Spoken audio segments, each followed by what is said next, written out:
ये क्या है? अरे भाई साहब, ये ड्राइवर! सर! सर, इस गाड़ी में ड्राइवर नहीं है! सर! सर! सर, इस गाड़ी में ड्राइवर नहीं है!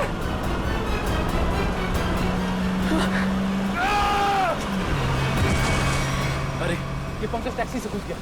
ओह माय गॉड, इसे चोट ना लगी।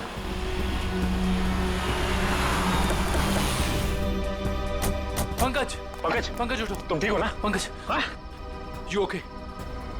सॉरी, मैं अपनी जान बचाने के लिए उस टैक्सी से कूद गया सर। मैं ज्यादा देर नहीं बैठ पाया। मगर ऐसा क्या हुआ उस टैक्सी में? सर, उस टैक्सी का ड्राइवर हवा में गायब हो गया सर। उस टैक्सी में कोई ड्राइवर ही नहीं है। अरे पंकज, ऐसा कैसे हो सकता है? ये तुम्हारा वहम तो नहीं है? ये मेरा वहम नहीं है सर। मैं अपनी जान बचाने के लिए कूदा हूँ सर। ये मेरा वहम नहीं है। ड्राइवर ही नहीं है उस टैक्सी में सर। टैक्सी सीधी गई है? हाँ सर, वही गई है। टैक्सी सीधी गई है तो फिर कोई टेंशन नहीं। हमारे साथी उस तरफ है। अब तक तो टैक्सी वाला पकड़ा भी गया होगा।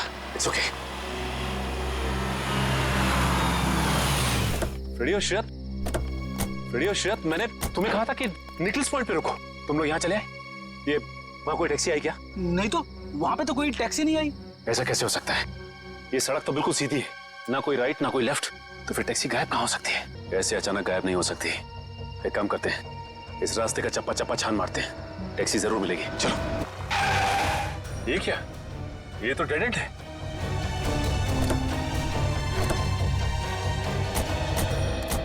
अगर टैक्सी यहाँ से गई भी होगी तो यहाँ से आगे नहीं जा सकती। लगता तो यही है।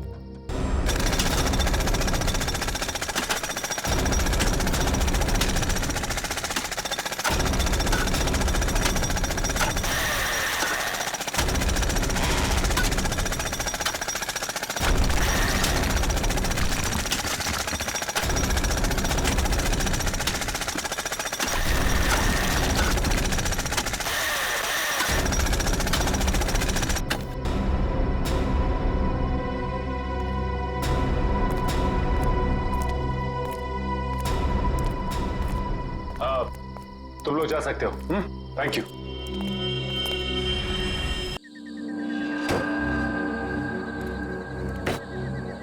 आज का दिन ही खराब है। एक तो ड्राइवर ने छुट्टी ले ली, उसके वजह से फोन का नेटवर्क नहीं लग रहा है। क्या करूं? एयरपोर्ट के लिए लेट हो रहा हूं मैं। यहाँ तो कोई टैक्सी भी नहीं दिखाई दे रही है। रोको रोको रोको!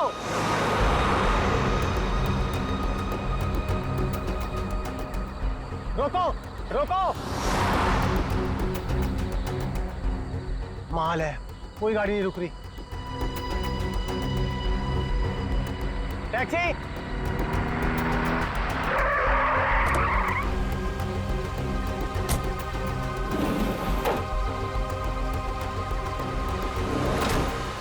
तुम ऐसे एयरपोर्ट चलोगे? अरे अजीब आदमी है, कुछ तो बोलो।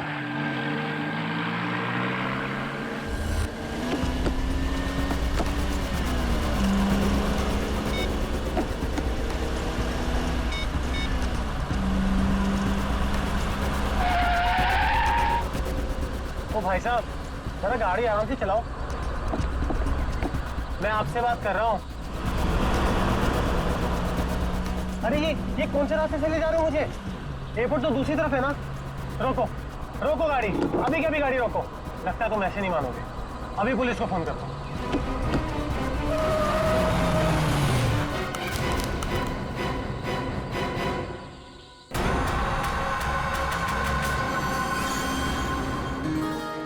अभी तक यकीन नहीं हो पा रहा है सर। जिस एसीपी प्रद्युमन को हम सब अपना आदर्श मानते हैं, उनके साथ सीआईडी में एक दिन काम करने का मौका मिलेगा। वो सब ठीक है, लेकिन तुम लोगों को अभी भी बहुत कुछ काम करना बाकी है मेरी कसौटी पर उतरने के लिए, समझे? बिल्कुल सर, हम लोग भी यही चाहते हैं।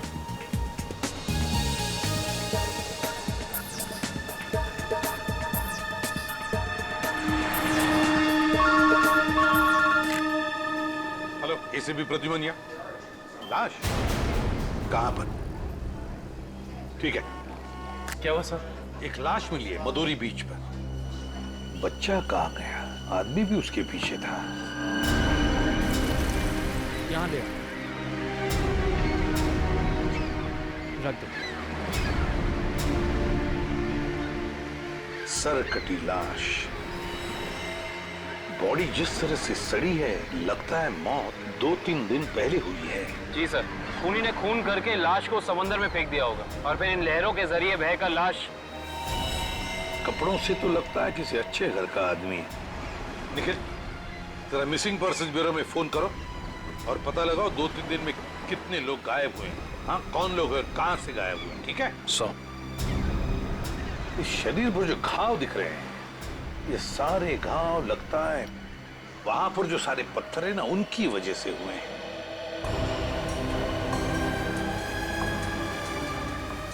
अरे जरा इधर आओ। हाँ साहब। एक बात बताओ, क्या यहाँ कोई ऊंचाई वाली जगह है जहां पर उस तरह के पत्थर हों? हाँ साहब, है ना।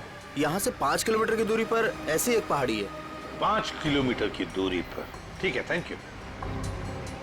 5 किलोमीटर की दूरी पर पहाड़ी है। कभी एक काम करो, इस लाश को फोरेंसिक लैब भेज दो और इस आदमी ने जो जगह बताई है वहां जाकर के अच्छी तरह से पूछताछ करो, पता लगाओ, देखो कुछ पता चलता है क्या। कोई ना कोई सुराग तो जरूर मिलेगा। Yes sir.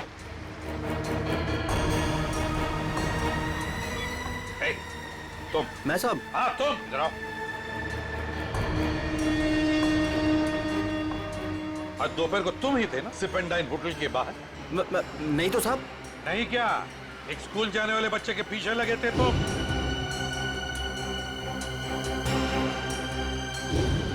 अच्छा, वो तो मेरा भतीजा चिंटू है सर। वो स्कूल नहीं जाना चाह रहा था ना, इसके लिए मैं उसके पीछे दौड़ रहा था। वो स्कूल नहीं जाना चाहता था, इसलिए तुम उसके पीछे दौड़े थे? जी सर। कहाँ रहते हो तुम? सर यहीं सामने एक चौल है, वहीं रहता हूँ सर। चिंटू होगा वहां पर? जी सर। चलो दिखाओ। आइए सर। सर यही हमारा चौल है। आइए सर, आइए इधर। सर यही है चिंटू। चिंटू बेटा, ये सीआईडी से एसीपी अंकल है, आपसे मिलने आए हैं। हेलो बोलो। हेलो। चिंटू, बड़ा प्यारा नाम है तुम्हारा। स्कूल जाते हो ना, पढ़ाई करते हो? अच्छा चिंटू बेटा, एक बात बताओ, तुम्हें क्या क्या पसंद है? तुम्हें मिठाई पसंद है या स्वीट्स पसंद है या चॉकलेट्स पसंद है या बिस्किट पसंद है? क्या पसंद है? चॉकलेट। चॉकलेट पसंद है? अरे बाप रे, अब तो मुसीबत हो गई। अब तुम्हें चॉकलेट कैसे दें?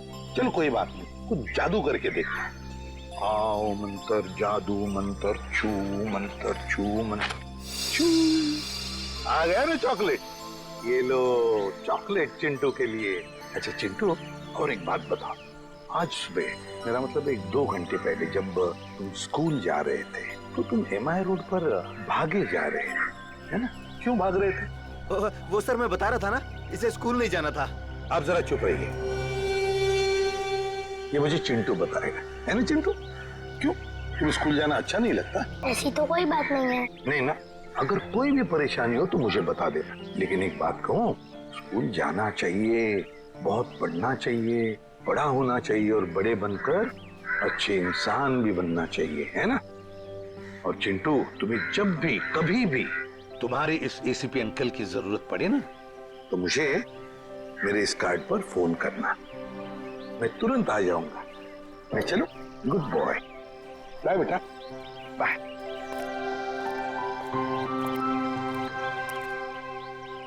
बाय चिंटू।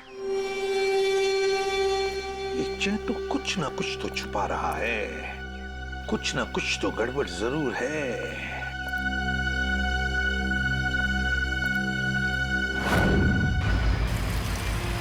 श्रेया, गाड़ी रोको, 1 सेकंड रुको।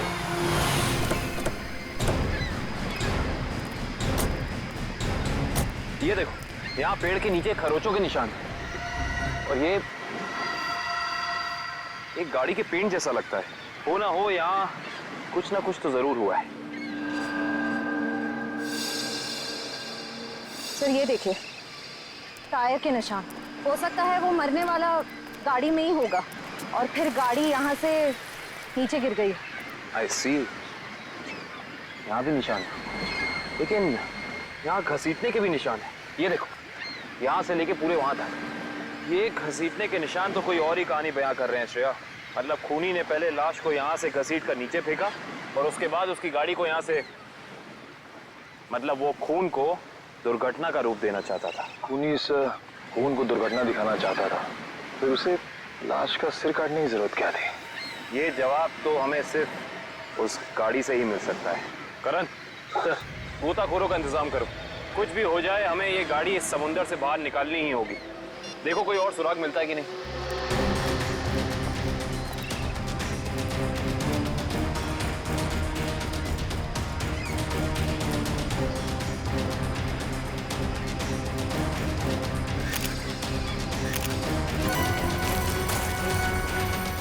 सर, आने के सर, वहाँ उस झाड़ी में ये जूता मिला सर। जूता?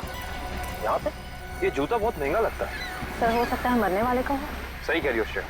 मतलब जब खूनी लाश को घसीट के नीचे फेंक रहा था, तब यहाँ पेड़ों से अटक के ये जूता नहीं रह गया।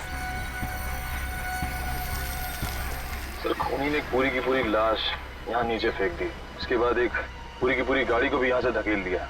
वैसा तो हो नहीं सकता कि किसी ने देखा या सुना ना हो। सही कह रहे हो, पर यहाँ सुना हो। वो देखो चाय वाला, हो सकता है उसने कुछ सुना या देखा हो। चेक करते हैं।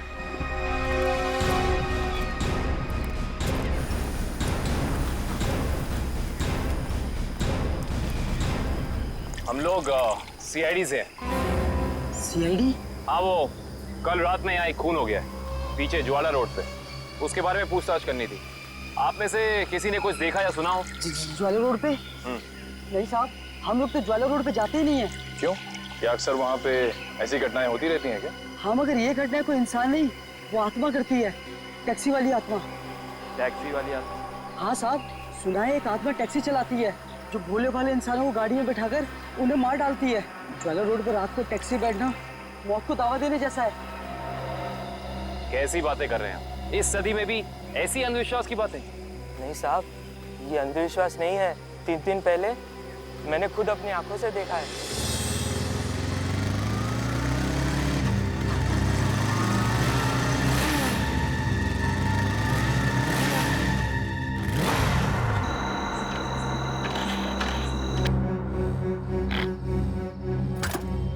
अभी तो पेट्रोल भरवाया था, ये क्या हो गया?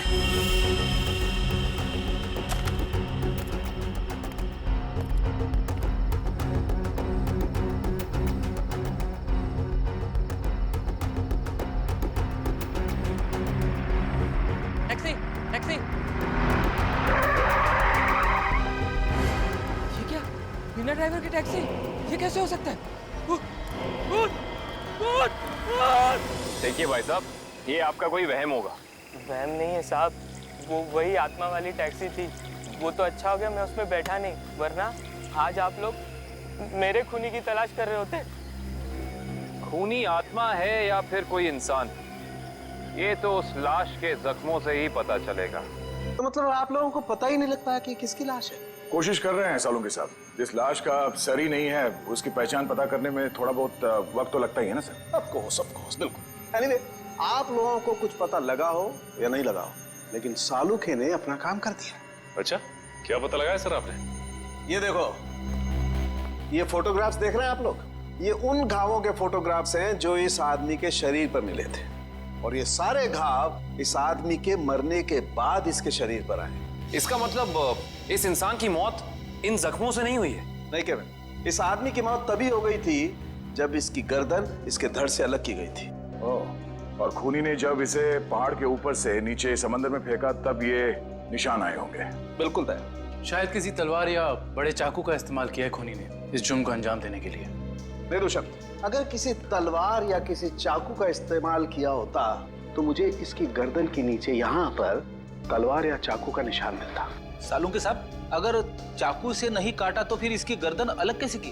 भाई, कोई बहुत ही ताकतवर इंसान है ये खूनी। उस खूनी ने एक ही झटके में इस बेचारी की गर्दन इसके धड़ से उखाड़ कर अलग कर दी। अरे बाप रे, मुझे तो लगता है ये काम उसी टैक्सी वाली आत्मा का होगा। अरे यार, ये इसका मतलब मुजरिम ने खून करने का ये तरीका इसलिए चुना ताकि ये आदमी भी मर जाए और हम इसकी पहचान भी ना कर सके। गलतफहमी है खूनी को, चाहे खूनी खुद को कितना ही होशियार क्यों ना समझ रहा हो। सीआईडी किसी न किसी तरीके से रास्ता निकाल ही लेती है। बिल्कुल दया, और हमें एक रास्ता मिल भी गया है जो हमें इस आदमी की पहचान भी बताएगा और उस खूनी तक भी पहुंचाएगा। कैसा रास्ता साहब? एक मिनट। ये जूता जो आपको क्राइम सीन पे मिला है, और ये इसी आदमी का जूता है। और इस जूते के नीचे हमें क्या मिला है वैभव? इस जूते के नीचे हमें स्याही मिली है जिसका इस्तेमाल प्रिंटिंग प्रेस में किया जाता है, जैसे मैगजीन या न्यूज़पेपर की। प्रिंटिंग प्रेस की स्याही? क्राइम सीन के पास एक प्रिंटिंग प्रेस है तो सही, शायद वहां से हमें कुछ पता चल जाए। Let's go. दया। हाँ सर। 1 मिनट तुमसे बात करनी। आप लोग जाओ। क्या हुआ सर, कुछ कहना बाकी रह गया क्या? हाँ दया, ये यार एक कार्ड तुम अभिजीत को दे देना। क्या है सर, मैं खोल के देखूं? हाँ देख लो।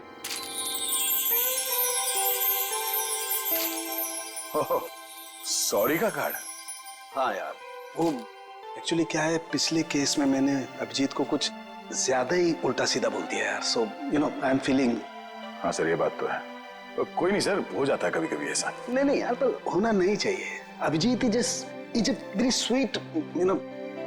तुम यार दे देना, एक कार्ड दे देना। सर ये काम आप खुद क्यों नहीं कर लेते?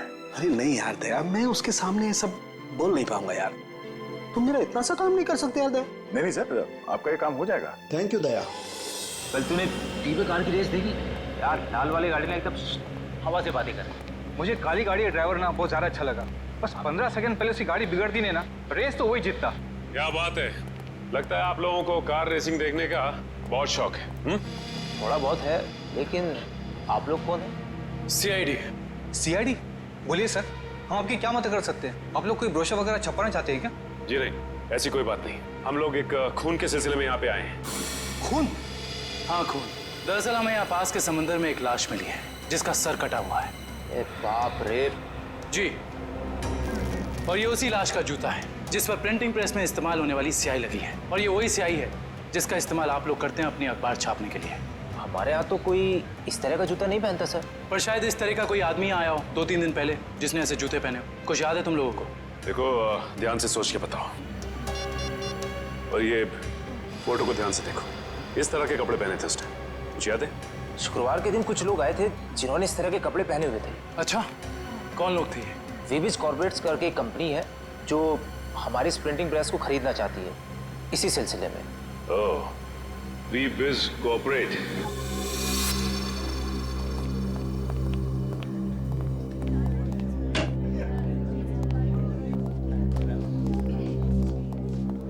जी कहिए। हम लोग सीआईडी से। सीआईडी हमारे ऑफिस में? जी, शायद आपके ऑफिस में से किसी का खून हुआ है, उसी की तहकीकात हमें यहाँ ले आई। किसका खून हुआ सर? यही तो पता करना है। क्यों, आप लोगों को नहीं मालूम है किसका खून हुआ? जी नहीं, क्योंकि उस लाश का सर गायब था। लाश का सर गायब था? ये इतनी बेरहमी से कत्ल? जी हाँ, और हमें शक है कि जिस आदमी का खून हुआ है वो इसी ऑफिस में काम करता था। करण सर, ये है उस आदमी का जूता, पहचानते हैं आप लोग? ये तो अविनाश जी का जूता है, पिछले हफ्ते ही बनवाया था उन्होंने। और इस तरह के कस्टमाइज्ड डिजाइनर जूते तो वही पहनते हैं। खून हो गया उनका? मुझे तो यकीन ही नहीं हो रहा है। लगता तो ऐसे ही है। अच्छा ये बताइए कि क्या शुक्रवार की रात अविनाश बिंजलपुर की प्रिंटिंग प्रेस में गया था? हाँ, हम सब लोग साथ में गए थे, लेकिन 10 बजे वहां से निकल गए थे। अच्छा, अविनाश ने वहां से कोई टैक्सी वगैरह ली थी क्या? जी नहीं, उन्होंने कोई गाड़ी नहीं ली थी, वो तो अपनी गाड़ी से गए थे। इस अविनाश की किसी से कोई दुश्मनी वगैरह? जी उन्होंने कोई बताया तो नहीं था, लेकिन पिछले कुछ दिनों से उन्हें धमकी भरे फोन आ रहे थे। कौन कर रहा था? जी उन्होंने मुझे इसके बारे में कुछ नहीं बताया था, और ना ही पुलिस में कोई कंप्लेन की थी, लेकिन मुझे लगता है ये उसी का काम होगा। ठीक है दिव्या, ये मोबाइल कंपनी में फोन करके पता करो अविनाश की कॉल रिकॉर्ड्स। Yes sir. ये अविनाश रहता कहाँ था? अविनाश जी का घर यही है ना? हाँ हाँ, ऑफिस वालों ने तो यही एड्रेस दिया था।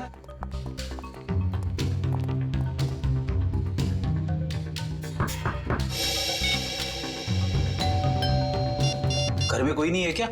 लगता तो ऐसा ही है। अविनाश की पत्नी नेहा का भी फोन नहीं लग रहा है। एक काम करते हैं, दरवाजा खोल देते हैं।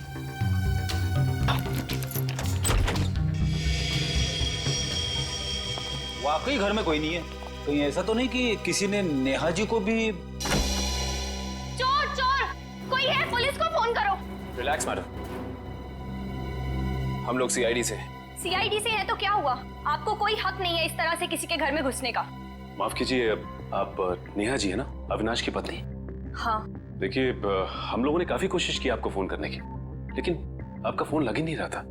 बहुत बार फोन करने की कोशिश की। जी हाँ, और बाहर इतनी घंटी बजाने के बावजूद जब आपने घर का दरवाजा नहीं खोला तो हमें मजबूरन आपके घर में दाखिल होना पड़ा। हाँ, वो मेरे फोन की बैटरी खत्म हो गई थी और मैं अभी अभी तीर्थ यात्रा से वापस आई हूँ। आखिर बात क्या है? अच्छा ये बताइए कि अविनाश से आपकी आखिरी बार कब बात हुई थी? हो गए 2-3 दिन। वहाँ पे फोन का नेटवर्क नहीं आ रहा था, इसीलिए बात नहीं हो पाई। आप लोगों को अविनाश से मिलना है ना, तो शाम को आइए ना, वो इस वक्त ऑफिस में होंगे। नेहा जी, एक बुरी खबर है। आपके पति अविनाश जी अब इस दुनिया में नहीं रहे। क्या? अविनाश, ये सब क्या हो गया? नेहा जी प्लीज संभालिए अपने आप को, प्लीज संभालिए।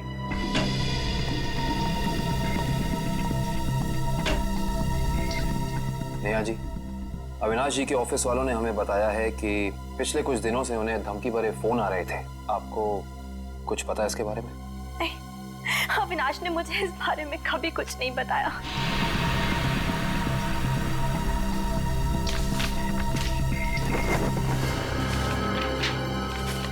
सर,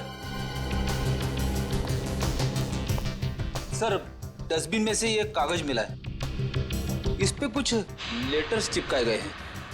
ऐसा लग रहा है जैसे किसी मैगजीन वगैरह से काट के चिपकाए गए हैं। नेहा जी, ये शब्द क्या अविनाश जी ने काट के चिपकाए? नहीं, अविनाश तो मैगजीन कभी पढ़ते ही नहीं थे। तो हो सकता है कि धमकी देने वाले ने ये चिट्ठी लिखी हो। हाँ सचिन, और अपनी लिखावट छिपाने के लिए उसने शब्द चिपकाकर ये चिट्ठी कंप्लीट की है। और लिखा क्या है? अगर मेरी बात नहीं मानी तो अपनी जान से हाथ धो बैठोगे। एक मिनट, बड़ी सफाई से चिपकाए।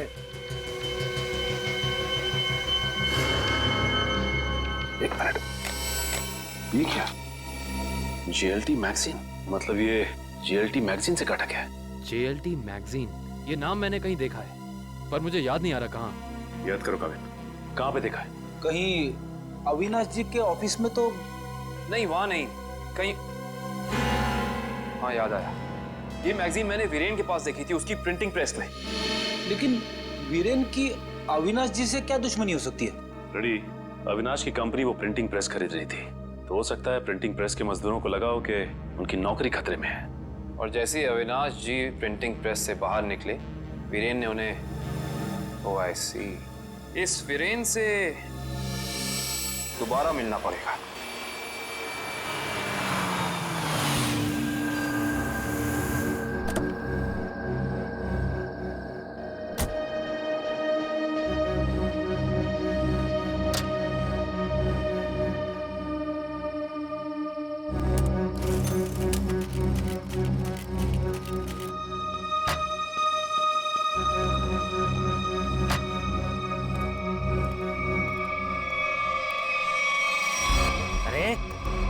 क्या बदतमीजी है?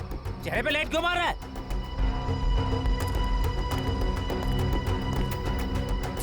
अरे जानता है कौन हूँ मैं? अखबार में काम करता हूँ। पागल है? रात को भी यार आदमी। लगता है ऐसे नहीं मानेगा तू। आज घर मार खा के जाने का इरादा लेके आया तू। तेरी तो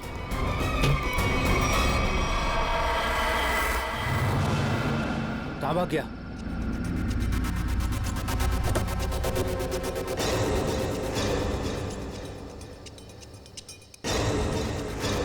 कहाँ भाग गया?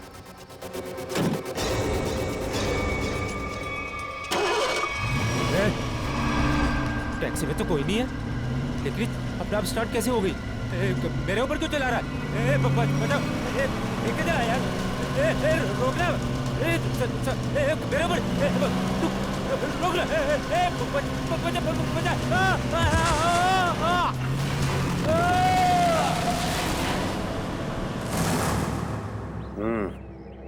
एक और खून। लगता है कोई गाड़ी बड़ी तेजी से इसके शरीर के ऊपर से गई है। शरीर के इस हिस्से को और इस हिस्से को बुरी तरह से कुचल दिया है। बड़ी बेरहमी से मारा है। सर, अब तक तो हम ये सोच रहे थे कि अविनाश के खून में वीरेन का हाथ है, पर अब किसी ने वीरेन को ही मार दिया। हाँ श्रेया, अविनाश और वीरेन की मौत के बीच में कोई ना कोई समझ जरूर है। मगर सर, किसी और गाड़ी से कोई खून क्यों करेगा? क्या मतलब है तुम्हारा? सर, मैं ये कहना चाहता हूँ कि मुझे लगता है कि ये खून आत्मा वाली टैक्सी नहीं किया है सर। फिर वही आत्मा पंकज जी, आत्मा वात्मा कुछ नहीं होती, समझे? सर ये मैं नहीं कह रहा हूँ सर। सर आपको याद है ना उस आदमी ने क्या कहा था? सुना है एक आत्मा टैक्सी चलाती है जो भोले भाले इंसानों को गाड़ी में बैठाकर उन्हें मार डालती है। ज्वाला रोड पर रात को टैक्सी बैठना मौत को दावा देने जैसा है। हाँ, इसका एक्सीडेंट किसी टैक्सी से हुआ या फिर किसी गाड़ी से, इसका पता तो इस एटीएम पे लगे हुए कैमरे से ही चलेगा। एक काम करो करण, दिव्या सर, जरा फुटेज निकालो, तब तक हम लोग गाड़ी चेक कर लेते हैं।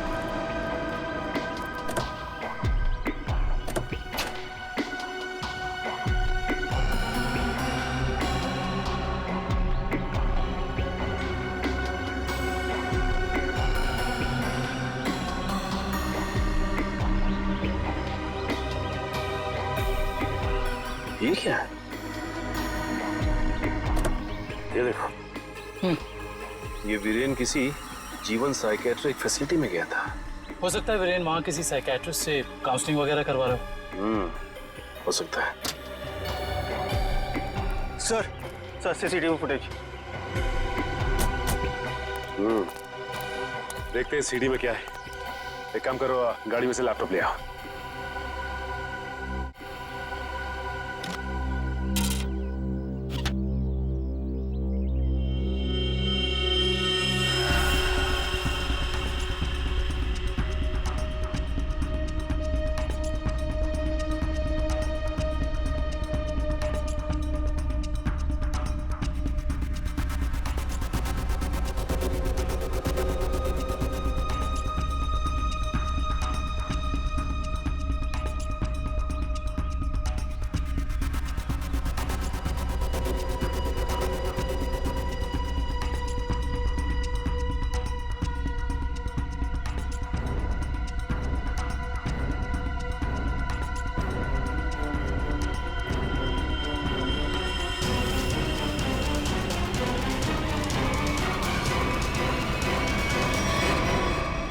सर देख लिया आप लोगों ने, मैं कहता था ना आत्मा वाली टैक्सी।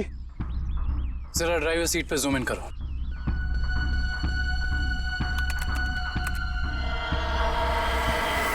ओह माय गॉड, ये नहीं हो सकता। ड्राइविंग सीट पे तो कोई है ही नहीं। सर अब तो आप लोगों को सबूत मिल गया है कि आत्माएं होती हैं। पंकज, ना तो आत्माएं होती हैं और ना ही कोई दूसरी दुनिया। ये कुछ और ही है, कुछ और ही।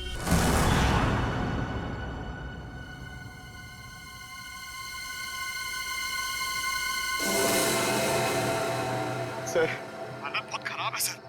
सर अगर आज मुझे कुछ हो गया ना तो मेरी माँ को एक मेरा आखिरी संदेशा दे दीजिएगा। क्या?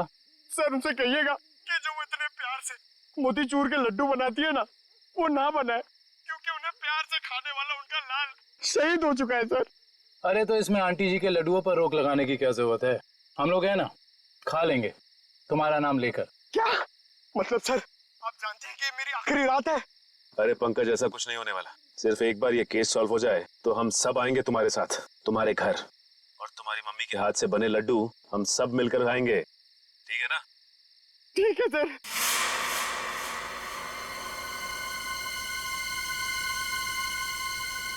पंकज, शायद कोई आ रहा है। हे भगवान, सर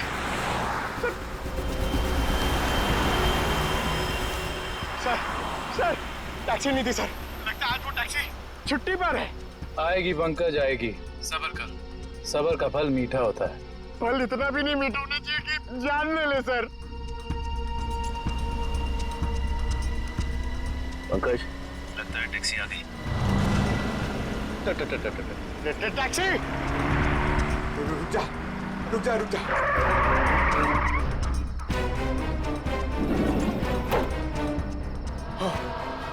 थैंक गॉड, इस टैक्सी में ड्राइवर है। चलो भैया।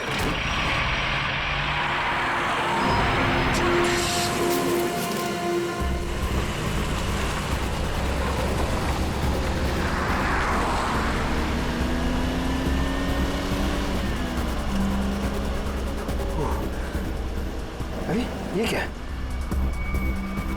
अरे भाई साहब ये ड्राइवर! सर इस गाड़ी में ड्राइवर नहीं है।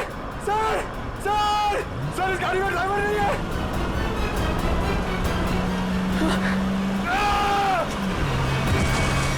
अरे ये पंकज टैक्सी से घुस गया। ओह माय गॉड, इसे चोट ना लगी।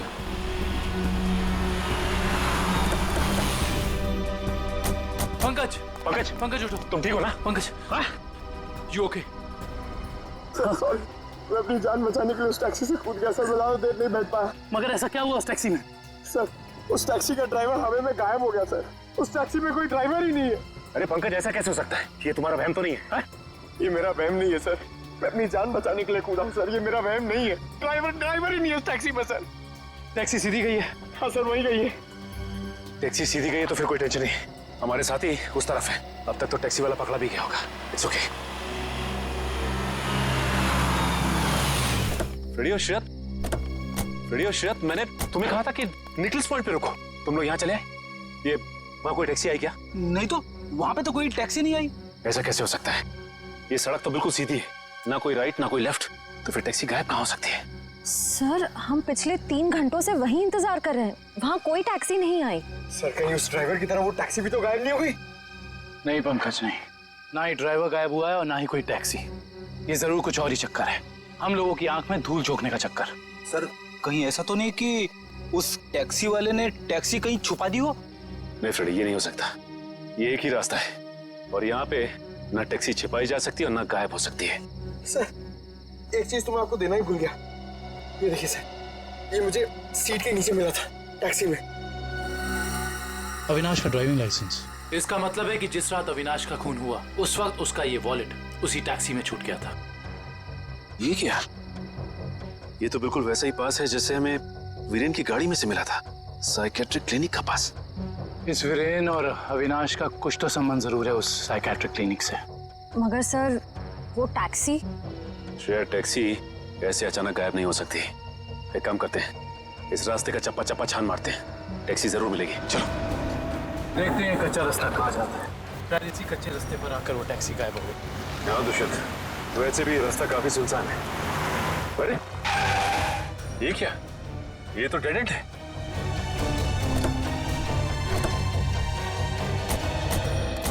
अगर टैक्सी यहाँ से गई भी होगी तो यहाँ से आगे नहीं जा सकती। लगता तो यही है, यहाँ तो आगे बस ये दीवार है।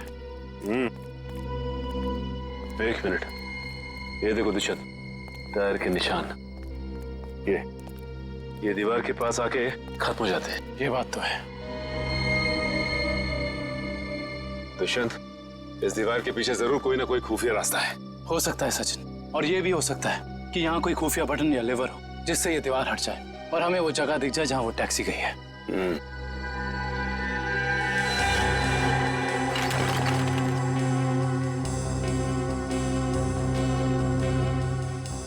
यहाँ तो कोई भी ऐसी जगह नहीं है जहाँ पे लिवर या फिर कोई बटन लगा हो।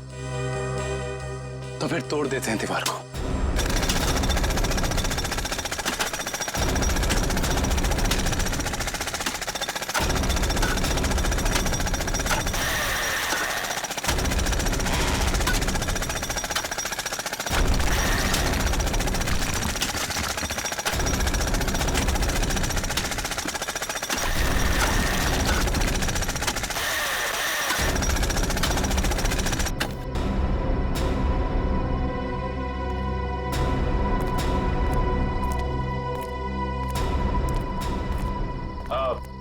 तुम लोग जा सकते हो। Thank you.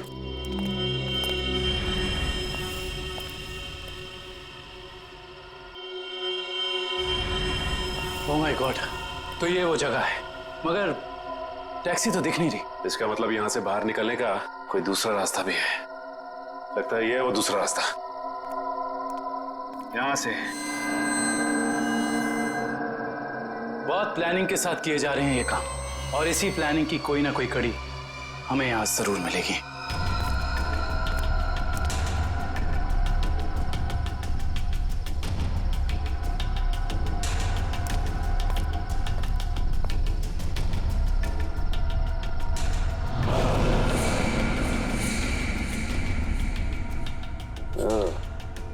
तो ये है रोबोट।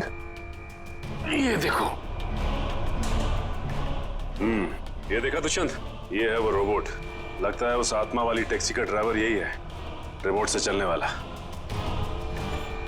हाँ सचिन, और इसी रोबोट के बाजू का इस्तेमाल किया गया होगा अविनाश के सर को उसके शरीर से अलग करने में। एक मिनट, हाँ, इसके हाथ पे यहाँ पे खून भी लगा हुआ है। अब इससे पहले कि ये खूनी अपना अगला मर्डर प्लान करे, पकड़ना होगा उसे। दोनों की मौत हो गई है। इन दोनों की मौत हो गई? जी हाँ, इन दोनों को किसी ने मार डाला है। डॉक्टर साहब, आप ये बताएंगे कि ये दोनों आपकी क्लिनिक में कुछ दिन पहले आए थे क्या? हाँ, हमारी क्लिनिक में एक मरीज है रीचा, उसी से मिलने आए थे। दोनों अकेले आए थे या साथ साथ? साथ आए थे। कह रहे थे कि दोनों दोस्त हैं और रीचा से उनकी पुरानी दोस्ती है। ओह, दोनों दोस्त थे। तो फिर वीरेन ने अविनाश का जूता कैसे नहीं पहचाना? इसका मतलब ये वीरेन हमसे कुछ छुपा रहा था। अच्छा, ये रीचा से मिल सकते हैं हम? हाँ, आप जरूर मिल सकते हैं, लेकिन एक बात है, बहुत मुश्किल से रीचा की हालत में सुधार आया है, तो आप उससे कोई ऐसा सवाल ना पूछिएगा जिससे वो परेशान हो जाए। आप चिंता ना कीजिए, हम समझ सकते हैं। करण, इशिता, तुम दोनों यहीं रुको, हम रीचा से मिलकर आते हैं। आइए।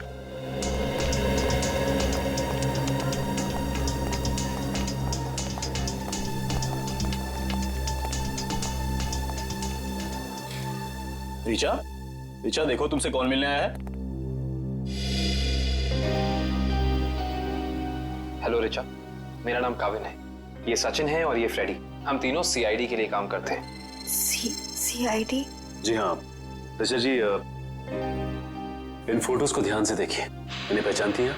ये आपके दोस्त अश्विन और ये वीरेन। ये दोनों कुछ दिन पहले आपसे मिलने आए थे ना? नहीं। देखिए ऑफिसर, मुझे नहीं लगता है कि रीचा आपके सवालों का जवाब दे पाएगी।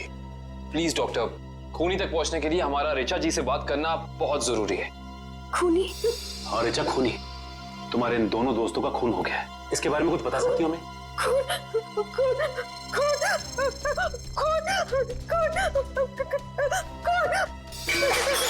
ये क्या बकवास है? वो लड़की इस कमरे की चार दीवारी से बाहर नहीं निकलती, आप उसे खून के बारे में सवाल पूछ रहे हैं? Richa, come down. Nurse, please 7129 injection जल्दी लो, जल्दी लो इंजेक्शन। Richa, come down.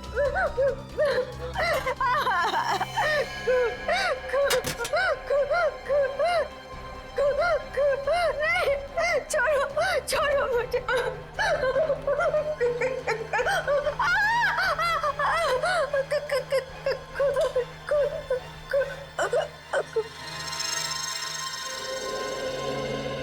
माफ कीजिएगा डॉक्टर साहब, हमारा ऐसा कोई इरादा नहीं था। Really sorry. देखिए ऐसी बात नहीं है, इस तरह के मरीज बच्चों की तरह होते हैं, इन्हें हर शब्द टोल मोल के बताना पड़ता है। डॉक्टर साहब, ये बात हम समझ सकते हैं, लेकिन एक बात तो तय है कि इन तीनों के अतीत की कोई ऐसी कड़ी है जो एक दूसरे से जुड़ी हुई है। इस केस से जुड़ी एक बहुत खास बात सामने आई है। कैसी बात? यही कि अविनाश, नेहा और ऋचा एक ही कॉलेज में पढ़ते थे और वीरेन भी पास वाले कॉलेज में ही पढ़ता था। ओह, मतलब ये सब पुराने दोस्त हैं? हाँ सर, और उस दौरान डाली नाम का एक सीरियल किलर कॉलेज के बच्चों का खून कर रहा था। और एक दिन इन चारों ने मिलकर पुलिस की मदद की और इस डाली को जेल भिजवा दिया। ओह, तो शायद हो सकता है ये सारे खून डाली कर रहा। यस सर, 2 महीने हो गए उसे जेल तोड़कर भागे हुए और अभी तक वो पुलिस के हाथ नहीं लगा है। ये अविनाश और वीरेन तो मारे गए हैं, वो अगला शिकार या तो रीचा है या फिर नेहा। श्रेया, इस रीचा के क्लिनिक में फोन करो, उसे चौकन्ना रहने के लिए कहो, जल्दी। दुष्यंत, नेहा को फोन लगाओ, जल्दी।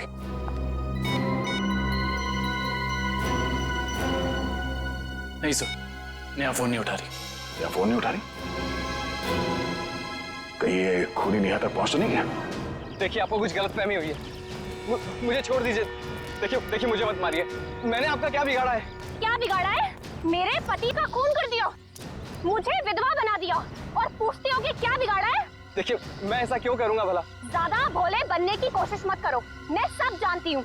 तुम अपने पापा की मौत का बदला लेने के लिए आत्मा बनने का ड्रामा कर रहे हो। इसका मतलब मेरे पापा को तुम लोगों ने मारा है? हाँ, और अब तुम भी अपनी आखिरी सांसें यही लोगे। चलो बाप बेटे का मिलन करवा दूं। मिलन तो अब तुम्हारा होगा। आप नेहा जी है ना, अविनाश की पत्नी? हाँ। जेल की सलाखों और फांसी के फंदे के साथ। सीआईडी, हाँ आप लोग यहाँ? हाँ, हम यहाँ। बोलो से। सर मुझे बचा लीजिए सर, ये मुझे मार डालेगी। डरो मत, कुछ नहीं होगा, हम लोग हैं, कुछ नहीं कर पाएंगे। तुमने इसके पापा का खून किया? अब गड़े मुर्दे उखाड़ने का कोई फायदा नहीं है। सच तो ये है कि खून इसने किए हैं, पहले अविनाश, फिर वीरेन, और अब तीसरा नंबर मेरा था। मैंने सोचा इससे पहले ये मुझे मारे, मैं इसे मार दूं। सर मैंने किसी को नहीं मारा है सर। मुझे तो ये भी नहीं पता था कि मेरे पापा का खून हुआ है। मैं तो समझ रहा था सर कि वो एक एक्सीडेंट है। कार एक्सीडेंट खून ही था वो। गलती हुई थी हमसे, लेकिन उस गलती के बदले तुमने 2-2 खून कर दिए। मैंने किसी को नहीं मारा है। ये सही कह रहा है। अविनाश और वीरेन का खून एक सीरियल किलर डाली ने किया है, जो तुम लोगों से बदला लेना चाहता है। डाली? हाँ डाली। कॉलेज के वक्त तुमने उसे जेल भेजा था ना? इसका मतलब डाली ये सारा खेल रच रहा था। ये सब आत्मा बनने का ड्रामा।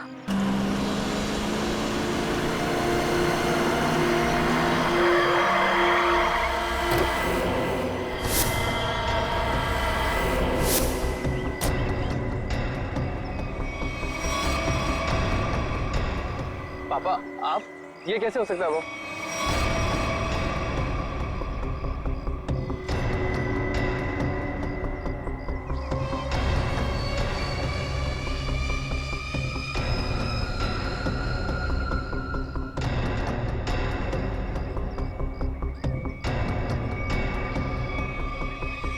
बस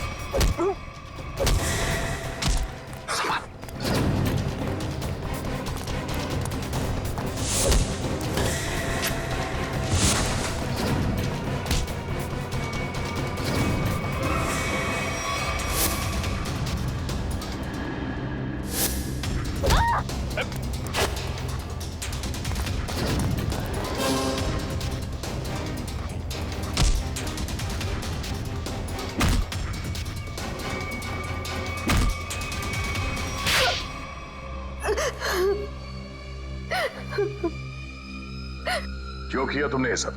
हाँ? सर, 4 साल पहले हमारे ग्रेजुएशन पार्टी की रात अविनाश ने बहुत शराब पी रखी थी। मेरे लाख मना करने के बाद भी वो नहीं माना, लेकिन फिर भी उसने जिद की कि वो ड्राइवर सीट पर बैठेगा और वो बैठ गया। उसके बाद जो हुआ, उस हादसे ने मेरी जिंदगी को झंझोड़ कर रख दिया।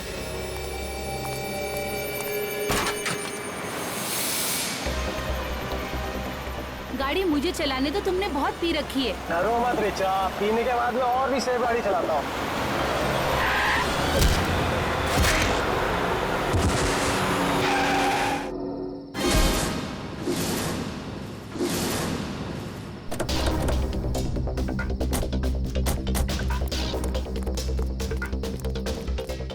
Oh my God, ये क्या किया तूने? ये कैसे हुआ? ये तो मर गया।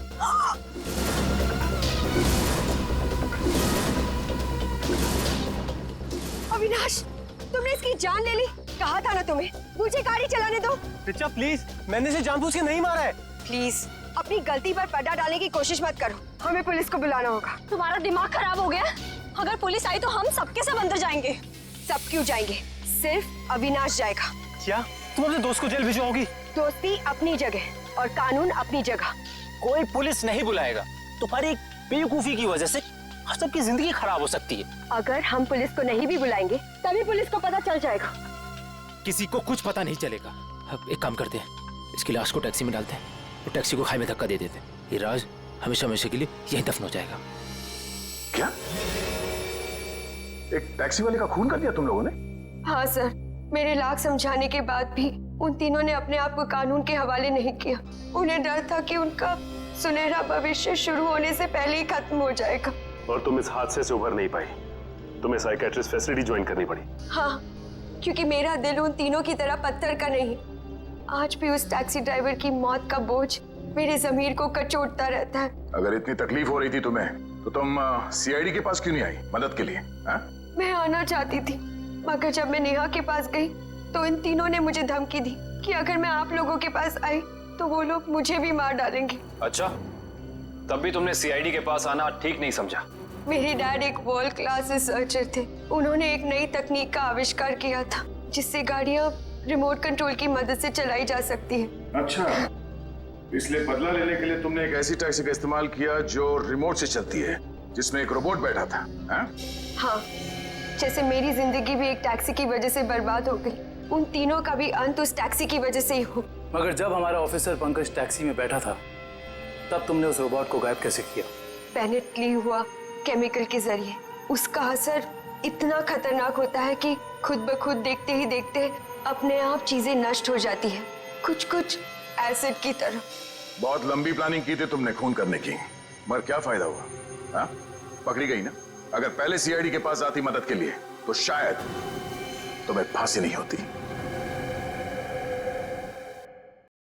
क्या भाई, कुछ पता चला? सर उस बच्चे चिंटू के बारे में सब कुछ पता चल गया है। क्या? उसके माँ बाप गांव में रहते हैं, लेकिन बेहतर पढ़ाई के लिए उसके माँ बाप ने उसके चाचा के घर शहर भेज दिया।